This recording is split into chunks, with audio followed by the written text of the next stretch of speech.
Bueno, la idea de la clase de hoy es que sigamos con la guía. Espérenme que voy a abrir la guía, dicho sea de paso. Es seguir con la guía de teoremas de conservación. Si ustedes también la tienen a mano, mejor. Así la vemos a la par. Y vamos a empezar primero con el problema 5 de la guía.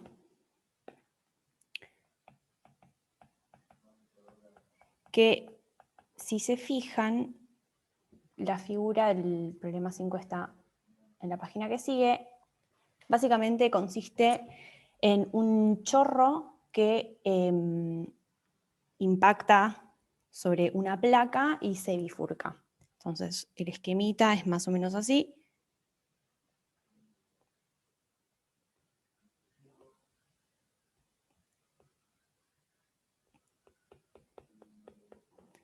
Nos dice que esto tiene una sección de área A1 y un caudal Q.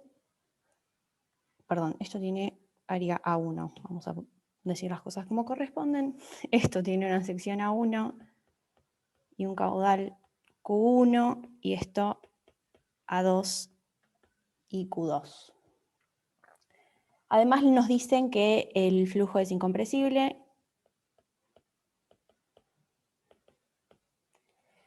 y ¿qué más nos dicen? Bueno, que es ideal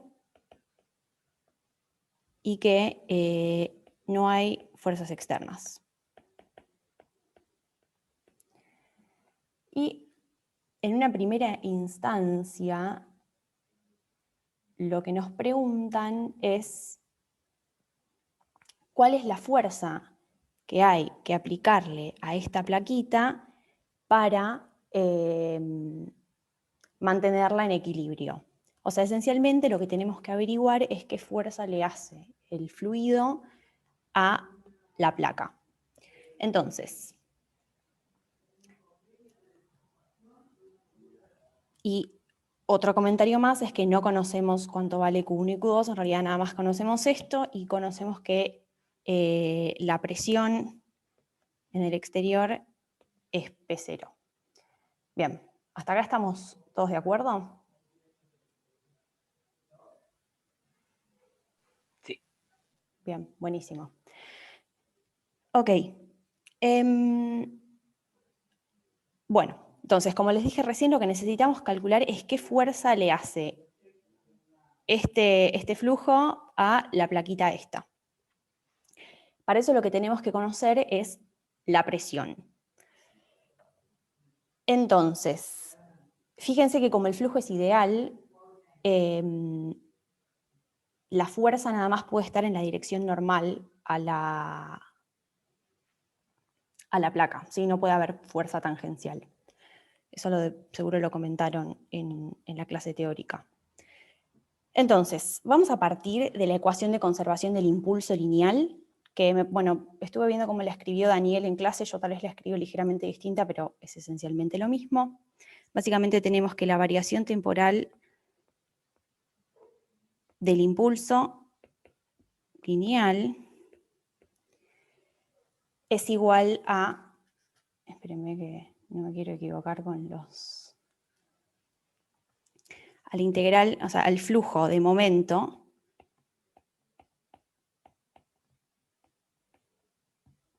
por la superficie menos el efecto de la presión,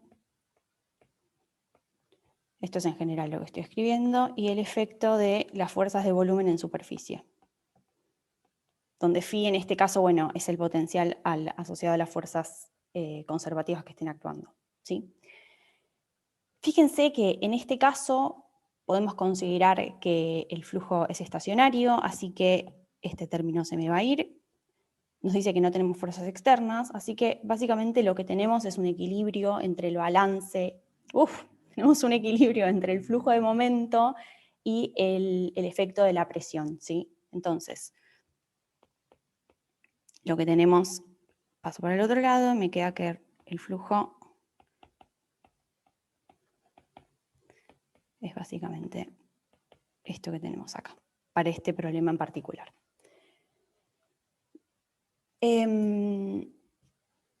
Bueno, para aplicar el teorema, claramente lo que tenemos que hacer es definir un volumen cerrado, ¿no? O sea, un volumen, sí, que encierre... definir un volumen. Bueno, entonces lo que vamos a tomar es básicamente como todo el volumen que vamos a elegir es como el tubo del chorro, por decirlo de alguna manera. O sea, tomar todo esto y obviamente como con simetría para afuera para que encierre una superficie. A ver.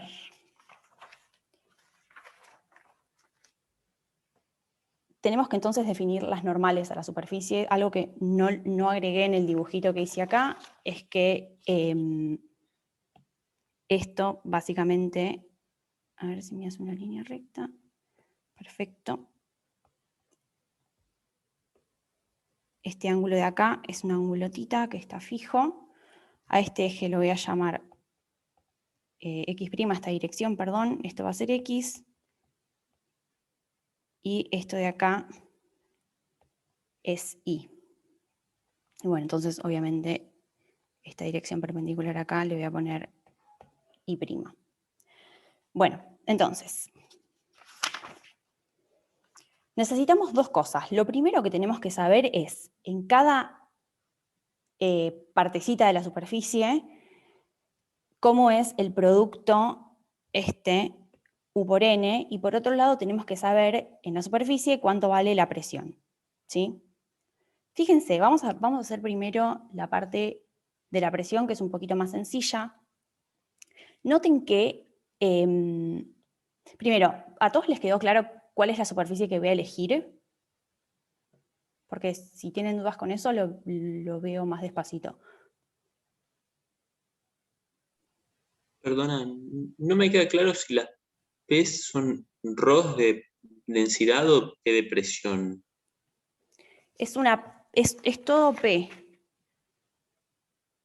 Es todo P. O Ok, sea, la densidad gracias. está, perdón, ¿no? La densidad está acá.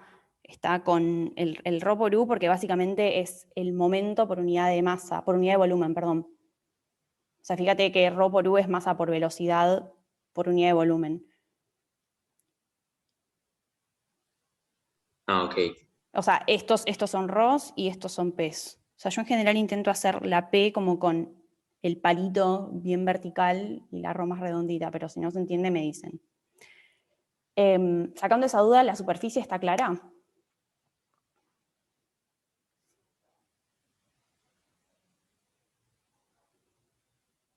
¿Serían las paredes del tubo?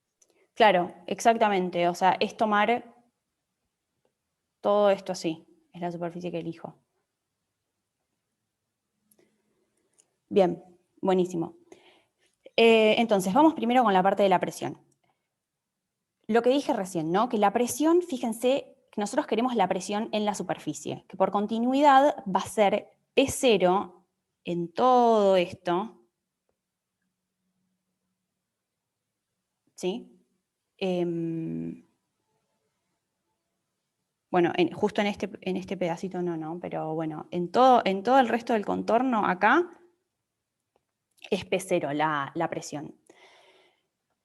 Y en este pedacito no lo conozco y es en parte lo que quiero averiguar. Vamos a usar el hecho de que la integral de una constante en una superficie cerrada es igual a 0. Entonces, en vez de hacer la cuenta de la presión en la superficie, lo que vamos a integrar es P menos P0 en la superficie, ¿sí? A ver, Perdón, ¿puedo hacer una pregunta? sí, claro, O sea, nosotros sabemos que está en equilibrio todo esto. sí. Entonces, si la presión fuera ya es P0, por continuidad, la presión sobre la placa no debería ser P0 también. No, porque fíjate que es P0 como en el contorno, porque está como en contacto con el medio, ¿no? Sí, O sea, fuera de eso, no tiene por qué ser P0. ok. Ah, está, ahí veo. Ok, buenísimo. Bueno, Entonces, básicamente al hacer esta cuenta, fíjense que lo único que nos va a sobrevivir es...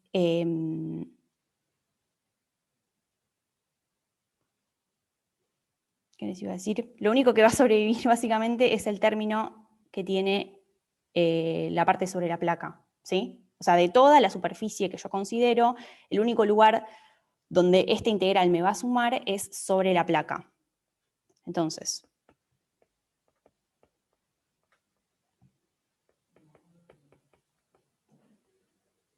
y la normal en la superficie ahí es x versor, ¿sí?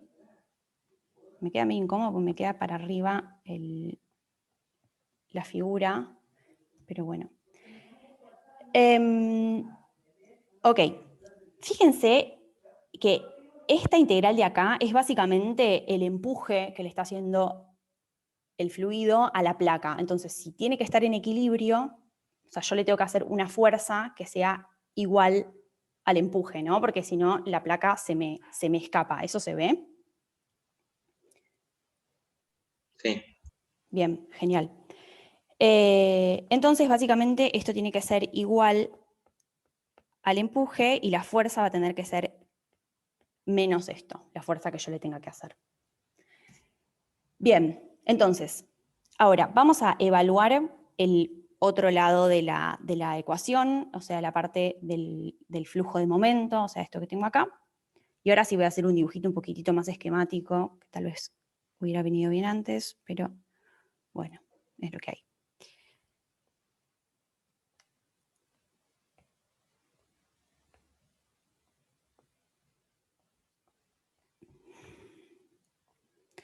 Bien, entonces, voy a marcar primero en este dibujo súper esquemático cuáles son las normales, así queda un poco más claro.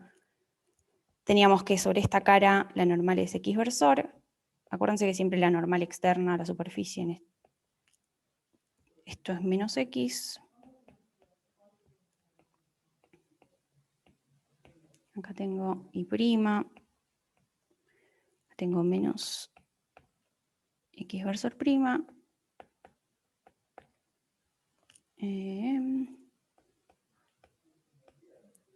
Menos y versor. Bien, y básicamente fíjense que el flujo, ¿no? Hace una cosa como así, ¿no? Como que se va para arriba y después se va por acá, se va para abajo. Entonces, sobre las caras, a ver si lo puedo marcar. Se ve que sobre estas caras, a ver, sí, que sobre estas caras no hay, o sea, no hay flujo, digamos, o sea, U por N es igual a 0. Es la condición, básicamente, que tiene que cumplir un fluido ideal en una superficie. Bueno, no, esto no es una superficie rígida, ¿no? Pero, o sea, es una línea de corriente, entonces, el contorno es una línea de corriente, perdón. Entonces, la velocidad es básicamente tangencial a todo esto. Y nada más voy a tener que considerar estas caras que están acá. ¿Me siguen hasta ahí? Sí. Bien, buenísimo. Entonces, esperen que le voy a poner nombre a estas caras porque se me vuelve un poco complicado. A esta le pongo 1, a esta le voy a poner 2 y a esta le voy a poner 3. Entonces, la integral de ρ por u, de u escalar n, de s, básicamente me va a vivir la integral sobre S1 más la integral sobre S2 más la integral sobre S3. Entonces, en 1, ¿no? Integral sobre S1, fíjense que tenemos U1 apunta en y versor positivo, así que el producto escalar entre U por N me da U sub 1, bueno, acá estoy llamando, ¿no? Que la velocidad acá es U sub 1, acá es U sub 2, y acá es U. Bueno. Entonces acá me queda ρ por U sub 1 en I versor, por U sub 1, por ds1. Ahora, en la etapa de abajo pasa, digamos, el producto, la velocidad y la normal externa son paralelas, entonces me va a quedar ρ por U sub 2 en menos inversor por U sub 2 de S2. Y luego, me faltó la integral, y después sobre S3 lo que tenemos es ahora que la velocidad y la normal externa son antiparalelas, así que me va a terminar quedando ρ por U en X' versor por U por menos U, ¿no? Es lo que acabo de decir, que son antiparalelas.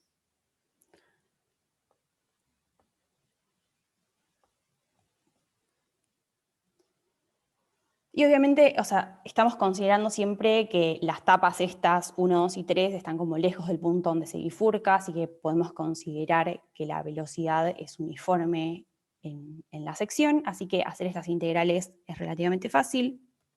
Básicamente nos va a quedar que la integral sobre S1 me da un ρ U1 cuadrado por A1, la otra integral me va a dar un menos ρ, y me está faltando la dirección, ¿no? Esto está en inversor. U2 cuadrado por A2 en inversor, y la otra integral me va a quedar menos ρ U cuadrado por A en X' versor. Bien. Voy a descomponer el versor X' en X e Y. No hay nada raro en lo que voy a hacer ahora. Yo lo escribo así. 1 cuadrado por A1 menos 2 cuadrado por A2 en inversor. Más ρ U cuadrado por A.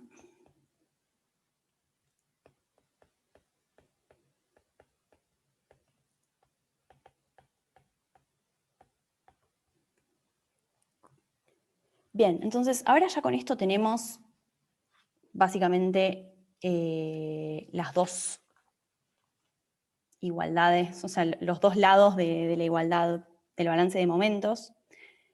Y fíjense que la fuerza, como el fluido es ideal, nada más puede estar en la dirección perpendicular a la superficie. Entonces esta fuerza, que igual es lo que está escrito acá, ¿no? Esta fuerza apunta en X, así que mirando la componente X, lo que me va a quedar es que, acuérdense además, disculpen, ¿no? Que acá esto no habíamos puesto el signo, bueno, ustedes no ven dónde estoy señalando acá, no habíamos puesto el signo menos, así que esencialmente cuando pongo los signos correctos me va a quedar que la fuerza, que está en X versor, me queda igual a la parte que está en X versor de la parte del flujo, ¿no? Entonces esto me queda menos ρ U cuadrado por A coseno de θ en X versor. Y como en realidad no conocemos explícitamente, o sea, bueno, conocemos el caudal, ¿no? Para expresarlo en función de los datos,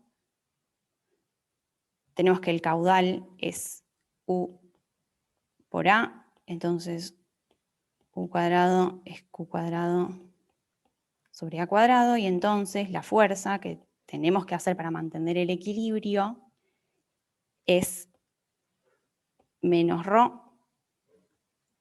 y voy a escribir ya vectorialmente, Q cuadrado sobre A coseno de θ en X versor. Fíjense que para poder responder esto no necesitamos en realidad conocer explícitamente cuánto vale el caudal 1, el caudal 2, o sea, las velocidades 1 y 2, porque la fuerza es normal en la superficie. ¿Hasta acá estamos de acuerdo? O sea, este es el tema del problema.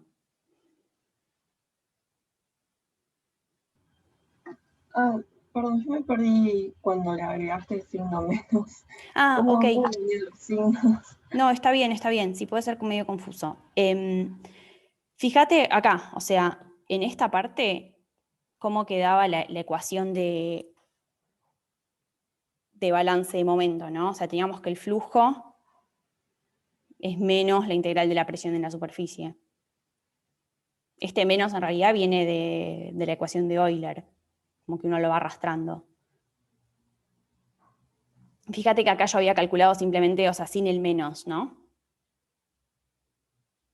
Entonces después cuando igualo un lado y el otro le tengo que poner el menos. Ay, no sé, sí, ahí eso no me queda listo, gracias. No, de nada. O sea, bueno, lo importante para resolver esto está súper bueno el truco de integrar una constante en una superficie cerrada porque nos simplifica un montón las cuentas. Y además el hecho de que, bueno, no se olviden que tienen que elegir una superficie cerrada, ¿sí? Porque el balance vale cuando no considero una superficie cerrada. Bueno, entonces, si se entendió eso, vamos con el punto B. ¿Te hago una pregunta? Sí, obvio. En este caso, o sea, ¿por qué hicimos el reemplazo del caudal? O sea, ¿no es dato? O sea, Bueno, tenemos que la velocidad es dato, el área es dato, entonces el caudal es dato, es claro, todo yo dato. solamente porque dice que, o sea, el enunciado dice un chorro de líquido incompresible de caudal Q y sección A, como para... Yo sé Ah, que en el ok, dibujo ok. puse un montón de cosas más, pero era solamente como para dejarlo bien en términos de lo que nos dice el enunciado. Pero Ah, sí, está bien. es Entonces lo que vos uno decís. es dato, lo demás es dato. Sí, o sea, a ver, si vos tenés que... la velocidad es uniforme en la sección y te dan el caudal y te dan el área, te están dando la velocidad también, ¿no? Pero bueno, Sí, claro. era solamente para dejarlo expresado así. Bueno, Ok, gracias. no, de nada.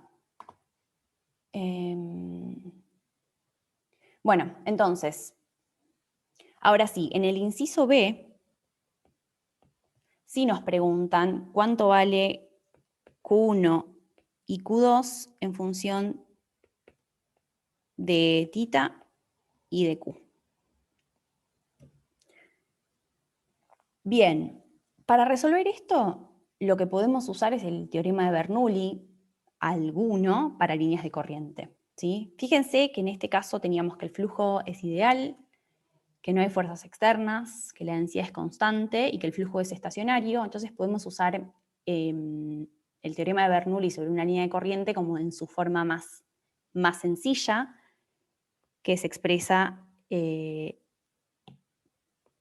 así, que el diferencial de u cuadrado sobre 2 más p sobre ρ es igual a 0 sobre líneas de corriente. Bien, entonces, nosotros queremos vincular el caudal 1 y el caudal 2 con el caudal Q, ¿sí? El caudal entrante. Entonces nos va a convenir tomar una línea de corriente, por ejemplo, que haga algo así, y otra línea de corriente que haga algo así, donde esto básicamente es la superficie que teníamos antes, ¿no? O sea, esta la voy a llamar C1 y esta la voy a llamar C2. Entonces, fíjense que esto, o sea, se expresa súper sencillo, ¿no? Porque sobre C1 lo que tenemos es que en este extremo el Bernoulli se escribe u cuadrado sobre 2 más P0 sobre ρ, porque fíjense que en este punto la presión es P0. Y esto va a ser igual al valor que tome en el otro extremo de la curva, donde básicamente la velocidad vale U1 y la presión también vale P0 sobre ρ. Entonces de acá lo que sacamos es que U cuadrado es igual a U1 cuadrado, o sea, básicamente que los módulos de la velocidad son iguales. Y por otro lado, cuando hacemos exactamente lo mismo para la curva 2, ¿no? O sea, vinculando este punto con este punto, lo que vamos a sacar de acá es que u cuadrado es igual a u2 cuadrado, y entonces, bueno, igualo los módulos. Fíjense que esto, si lo expreso en términos de los caudales, esto es lo mismo que decir que Q sobre A, o sea, esto es U, va a ser lo mismo que Q1 sobre A1, esto es 1, y Q2 sobre A2, donde esto es U2. Y por otro lado, teníamos de la ecuación de balance de momentos, que para el ítem anterior nada más miramos la componente en X, lo que sabemos es que la componente en Y también tiene que estar balanceada. Entonces, lo que teníamos de la componente en Y es, es esto que está acá. Bueno, con esto otro de acá, entonces. Me lo voy a escribir abajo, me lo copio de mis notas. Básicamente de la componente en Y teníamos que ρ por 1 cuadrado por A1 menos U2 cuadrado por A2 menos U cuadrado por A por el seno de tita, esto era igual a 0. Entonces,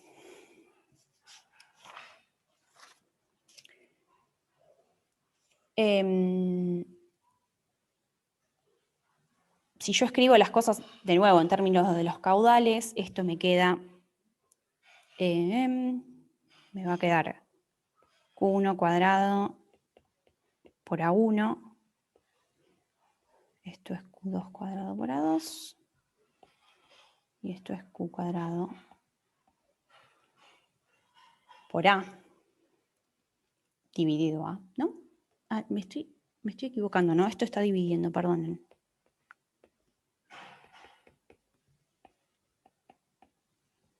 Y ahora sí. Y fíjense que usando esto que está acá arriba, puedo sacar de factor común Q sobre A, ¿sí? De todo esto. Entonces, saco Q sobre A de factor común, y acá me va a quedar Q1 menos Q2 menos Q seno de tita igual a 0.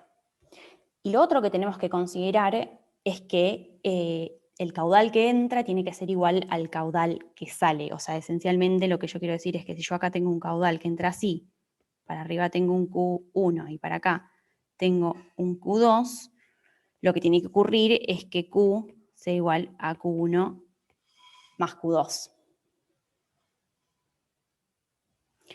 Y bueno, entonces, cuando uno junta esto y junta esto, básicamente se despeja que Q1 va a ser igual a un medio de Q por 1 más seno de tita, y que Q2 es un medio de Q por 1 menos seno de tita. ¿Se entendió? ¿Alguien tiene alguna pregunta? Si voy muy rápido, frénenme, pues yo creo que tal vez voy demasiado rápido. Voy a hablar más despacio. No, todo bien. Ok. Bueno. Perfecto, entonces. Bueno, después en el último ítem les va a pedir que reemplacen por un par de valores, pero eso se los dejo para que lo hagan ustedes. No sé si Nacho o Flor quieren acotar algo respecto del problema, si tienen algún comentario para hacer. No, por mí, bueno, no sé, creo que se entendió. No, está bien, tal vez tenían algo para contar interesante del problema 5. Bueno, entonces si nadie tiene preguntas, sí, ¿Te puedo hacer una pregunta? sí. ¿Viste cuando hiciste la segunda después de la curva, de la integral en curva cerrada, Ujú. línea cerrada, pusiste igual a empuje, igual a menos fuerza. Porque O sea, ahí justo me llama y no escuché esa parte. Pero, sí. Acá estás diciendo vos, esta integral. Claro, esa. Sí. Claro, dice la placa y después abajo pusiste empuje. Sí, esta No, ¿qué E es una E de qué es el empuje, o sea, esto es el empuje que le hace esta integral, es el empuje que le hace el flujo a la placa. La placa. Ah, perfecto, está bien, era eso nada más, perdón, Ok. gracias. No es nada. Bueno, entonces pasemos ahora, les quería contar, parece que claramente me va a dar el tiempo. Ay, perdón, me surgió una duda. No, sí, obvio, de sí. En la última, ¿qué otra ecuación usaste para sacar Q1 y Q2? Porque tenés solo una a lo último. Usé básicamente Claro, esto perdón. No lo vi ahí al costado. y esto de acá. Sí, es que me quedó medio apretada porque no quería pasar de página.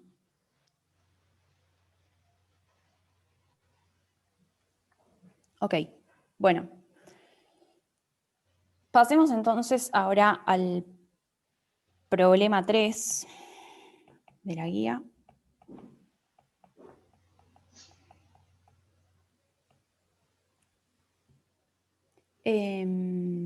Bueno, en este problema lo que tenemos es un recipiente que tiene una forma de embudo y que tiene simetría axial. O sea, si lo miro de frente, básicamente tiene una forma tipo esto.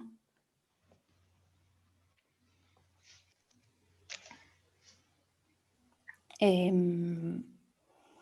el problema nos dice que contiene un líquido incompresible, a tiempo cero se abre la tapa inferior y se lo deja fluir, y mientras tanto se va agregando por arriba líquido, de manera tal que se mantiene el nivel constante. Lo que nos dice es que podemos pensar que la inclinación que tienen las paredes es pequeña, así que podemos despreciar las componentes horizontales del campo de velocidad, ¿sí? Y nos va a preguntar cuál es la velocidad de salida en la tapa de abajo. Entonces, pongo mi Z0 acá abajo.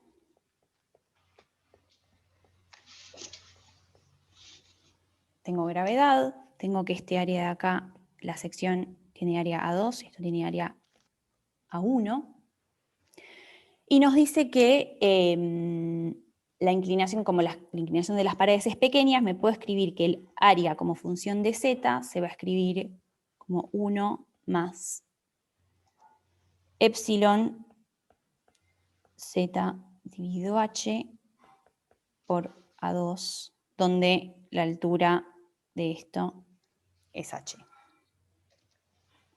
Entonces, nos dice que despreciemos las componentes horizontales de la velocidad. Entonces, U básicamente va a ser una función de z que apunta en z. ¿Sí? O sea, porque no puede depender de otra cosa por lo que nos dicen, ¿no? Entonces, fíjense que, bueno, esto ocurre para todo tiempo. Esto implica que el rotor de la velocidad es igual a 0, ¿sí? Si quieren hacemos la cuenta, ¿no? Porque tenemos el rotor de UZ en Z versor. Y esto se escribe du a de phi en R versor menos du a de R en phi versor, y esto, bueno, escribí nada más los términos que sobreviven donde aparecía nada más su z, ¿no? En el rotor, esto es igual a 0. Entonces básicamente lo que tenemos es que este flujo es irrotacional, o sea que omega es igual a 0 para todo tiempo. Entonces, Fran, me parece que te quedó el micrófono prendido. Ah, bueno, me fijo. ¿Quedó prendido? Sí. No, igual no pasa nada, pero... Sí, sí, Bueno. ahí lo puedo. Esto significa que existe una función phi tal que el campo de velocidad se puede escribir como el gradiente de phi. ¿Sí? Entonces, en este caso, bueno, no estamos en el caso estacionario, claramente, pero como el flujo es irrotacional para todo tiempo, podemos usar la versión del teorema de Bernoulli dependiente del tiempo, ¿sí? Que eso se escribe de esta forma, ¿no? La derivada temporal de phi más u cuadrado sobre 2 más p sobre ρ más un phi asociado a las fuerzas conservativas externas es una constante que depende del tiempo. Y esto vale sobre cualquier línea que esté contenida en el flujo. Entonces, hasta acá, ¿me siguieron todos? ¿Alguna duda?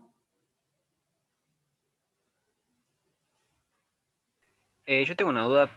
¿Cómo llegaste a la conclusión de que la velocidad iba a depender solamente de z y iba a apuntar en z? Ok, porque básicamente si te desprecias la inclinación que tiene el embudo este, que yo lo dibujé súper exagerado, pero fíjate, bueno, que el épsilon acá es un épsilon chiquito. Si vos te desprecias eso, te podés imaginar que es un cilindro, básicamente. O sea que no tiene por qué tener como componentes ni dependencia en el plano, ¿no? Está bien, si epsilon es chiquito, lo imagino. Perfecto. Perdón, yo tengo una duda. Sí. A mí me cuesta ver qué versión de Bernoulli usar. Y en este caso, o sea, la irrotacionalidad te tira ahí el psi. Pero el phi, ¿de dónde salía? Espera, ¿este phi? Claro, sí. Es el potencial asociado a las fuerzas externas conservativas, Ah, ok, ok. que en este caso va a ser la gravedad simplemente. Bueno, Ok, perfecto. bárbaro. Entonces, nosotros queremos la velocidad de salida en la etapa inferior como función del tiempo. Fíjense que tiempo a tiempo lo que ocurre es que se conserva el caudal, ¿sí? Entonces, lo que tenemos es que el caudal a un tiempo t dado se va a escribir, siempre estamos considerando, acuérdense, que la velocidad a un z fijo va a ser uniforme en la sección, es la aproximación que hacemos, va a ser el área por la velocidad en ese mismo z en función del tiempo. Entonces, reemplazando por básicamente la expresión del área, esto es así.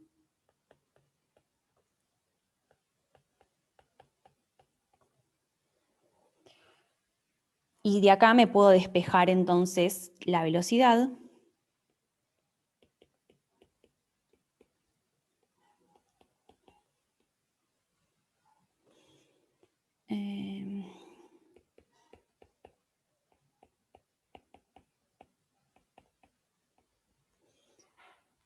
O sea, bueno, no, está bien, después les digo. Y fíjense que U es básicamente de phi o de psi a de z.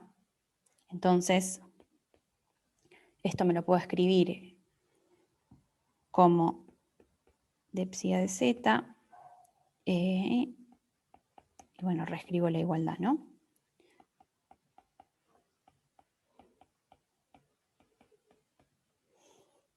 Y ahora entonces puedo integrar esto para un tiempo fijo, estoy pensando siempre.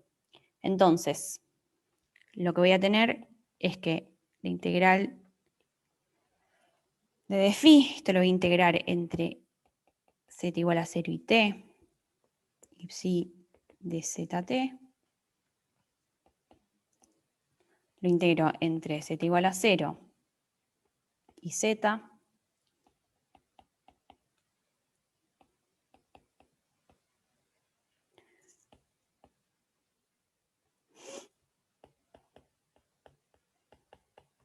Bueno, yo no soy tan correcta como Nacho y abuso de la notación, así que no le voy a poner las primas. Y bueno, esto lo integro, ¿no? Simplemente.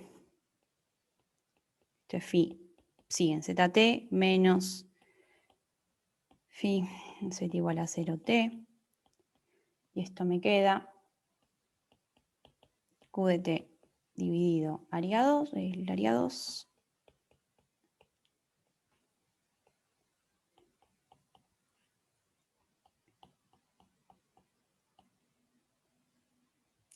A esto permítanme ponerle de nombre phi 0 de T. Bien. El tema es que para usar Bernoulli lo que precisamos en realidad no es exactamente psi, lo que necesitamos es la derivada temporal, así que voy a derivarlo. Tengo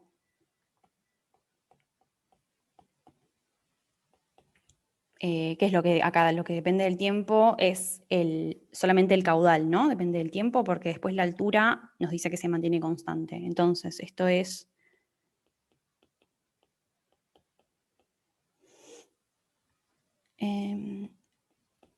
esto que tengo por acá. Y después tengo la derivada de este psi 0. Bien, entonces ahora, lo que yo quiero con el teorema de Bernoulli que escribí acá es vincular la tapa de arriba con la tapa de abajo, o sea, vincular z igual a 0 con z igual a h en un mismo tiempo, ¿sí?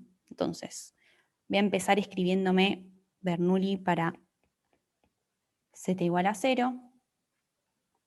Fíjense que esto me va a quedar de psi a dt. O sea, en primer lugar lo voy a evaluar. Más u cuadrado sobre 2. U2 es simplemente la velocidad evaluada en z igual a 0. Más la presión evaluada en z igual a 0 dividido ρ. Más g por 0. Esto, discúlpenme porque acá, claro, no lo escribí.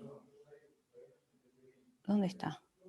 Esto es básicamente gz, ¿sí? El potencial.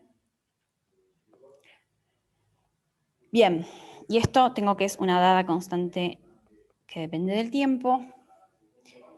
Fíjense que de este término, lo único que me va a sobrevivir es este cachito que está acá, ¿sí? Porque el logaritmo natural, cuando lo evalúo en z igual a 0, todo ese término se me muere.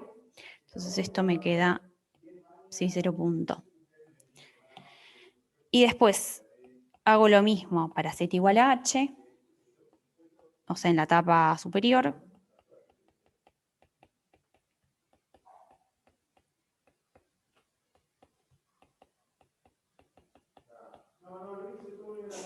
Y esto me va a quedar g por h igual a c de t. Y ahora, este cachito que está acá, bueno, también me vuelve a aparecer el psi 0 punto, pues fíjense que, bueno, me parece que está claro, ¿no? Pero que el psi 0 no es una función de z, ¿sí?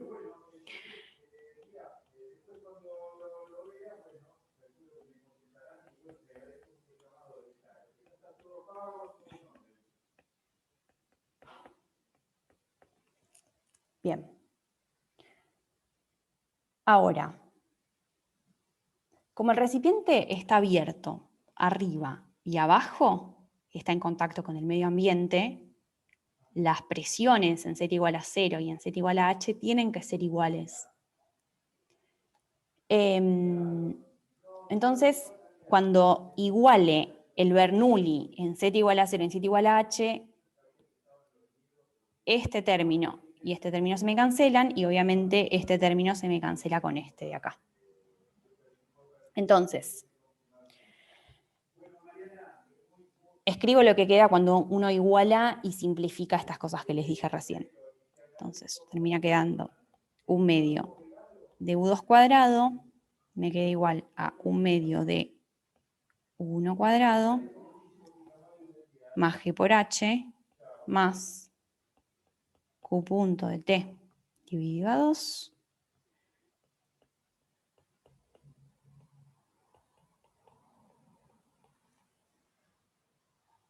Entonces, nosotros queremos encontrarnos una ecuación para U2. Entonces,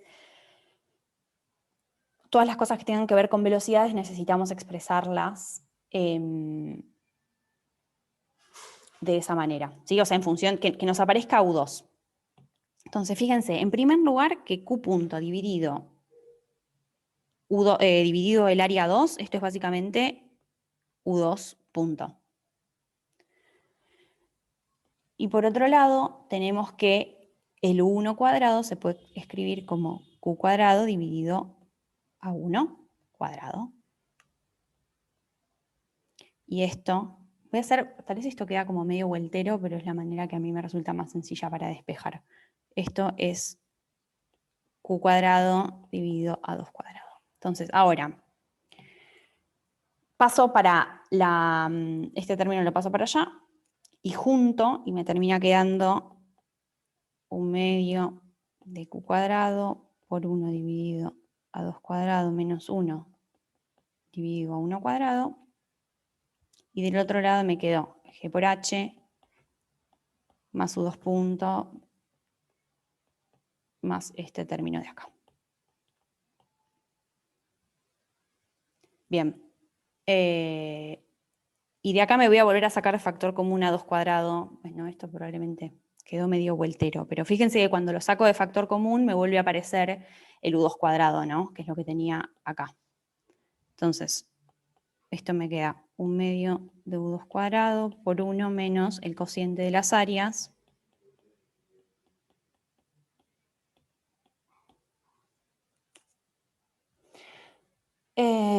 Y bueno, lo mismo del otro lado, ¿no? Que no lo copio ahora para no arrastrar. Perdón, tengo una Sí, pregunta. sí. ¿Por qué pusiste en las velocidades U1 y U2 que son igual al flujo Q y no flujo Q1 y Q2 respectivamente? Porque fíjate que tiempo a tiempo lo que dijimos es que el caudal se conserva, ¿no? ¿Dónde lo escribí? Lo escribí acá, ¿no? O sea, primero, como el flujo es incompresible, el caudal se tiene que conservar. Entonces, si yo me paro en un tiempo fijo, tiene que pasar que para un dado z, o sea, tiene que ocurrir esto, ¿no? Que el producto de A por la velocidad en ese z tiene que ser un Q de t, un Q, ¿sí? Que sea el mismo para todos los z's. Ok. ¿Eso ya resuelve tu duda? Sí, claro, está bien. O sea, yo estoy haciendo todo esto pensándolo para un tiempo fijo, porque fíjate que, nada, bueno, en realidad estoy poniendo el tiempo como fijo, pero lo puedo variar tranquilamente, que es lo que hago después, ¿no? Cuando se integra, pero, o sea, este Q es el mismo tanto para U1 como U2, lo que va a cambiar es el área, obviamente, de cada sección. Está bien, perfecto. Ok, buenísimo. Bueno, yo le voy a poner nombre a algunas constantes para no estar arrastrando. Fíjense que, bueno, esto de acá lo voy a definir como beta, que en el límite en que epsilon es chiquito, esto vale aproximadamente h. Y es una constante, ¿sí? Y por otro lado, a esto de acá yo lo llamé alfa cuadrado. Entonces, ahora, yo me puedo reacomodar esto de forma tal que me quede lo siguiente, alfa cuadrado sobre 2, esto es U2 cuadrado menos 2GH sobre alfa cuadrado, igual a U2 puntos por beta.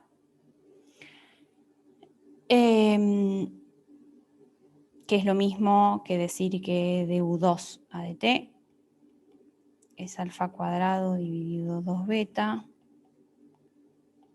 por U2 cuadrado menos 2GH dividido alfa cuadrado. Y ahora entonces esto lo puedo integrar, ¿sí? Voy a escribir igual cómo me quedó porque después volví a renombrar constantes.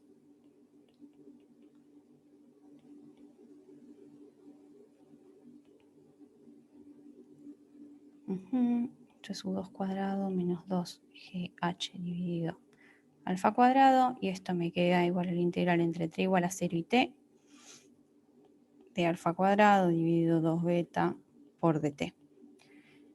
Y yo a esto le puse, a esta constante la llamé b cuadrado y a esto lo llamé a.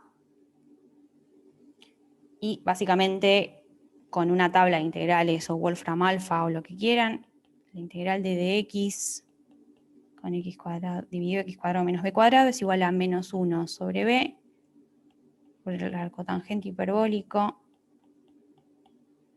de x dividido b. Entonces, básicamente, reemplazando con lo que nosotros tenemos, termina quedando que U2 es b por la tangente hiperbólica de menos a por b por t, o sea, menos b por la tangente hiperbólica de a por b por t. Fíjense que b es básicamente la raíz de 2GH dividido alfa. Alfa es adimensional y b y raíz de GH tiene unidades de, o sea, G por H tiene unidades de velocidad al cuadrado, así que la raíz de eso tiene unidades de velocidad, así que esto tiene las dimensiones correctas.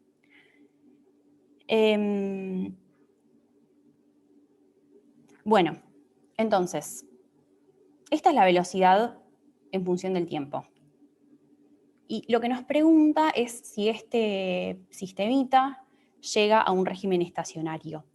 Y acuérdense que la tangente hiperbólica es básicamente, bueno, menos la tangente hiperbólica es una cosa que tiene esta pinta.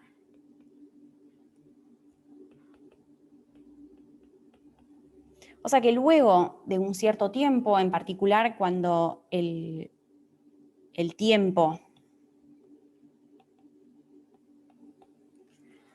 sea mayor o del orden que 1 sobre a por b, que si chequean eso tiene dimensiones de tiempo, básicamente la velocidad va a tender a menos b, la velocidad en la etapa inferior. ¿Sí? Y este sistemita, no sé si en esta versión de la guía, no, en versiones anteriores de la guía este problema estaba acompañado con el título de clepsidra, que es básicamente un reloj de agua de la antigüedad.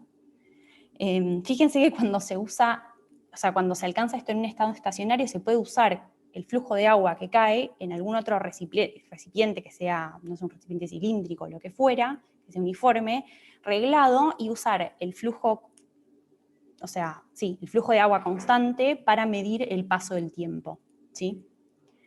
Y bueno, básicamente esto era el problema 3 también.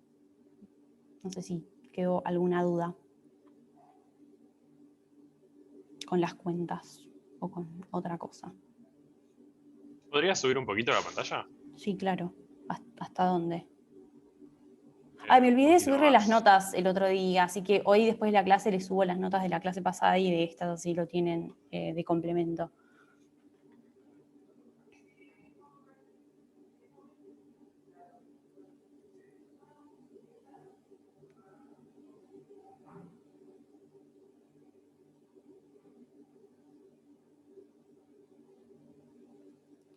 Bueno, si no hay más preguntas de los problemas... Sí, podrías si la otra persona terminó. ¿Cómo?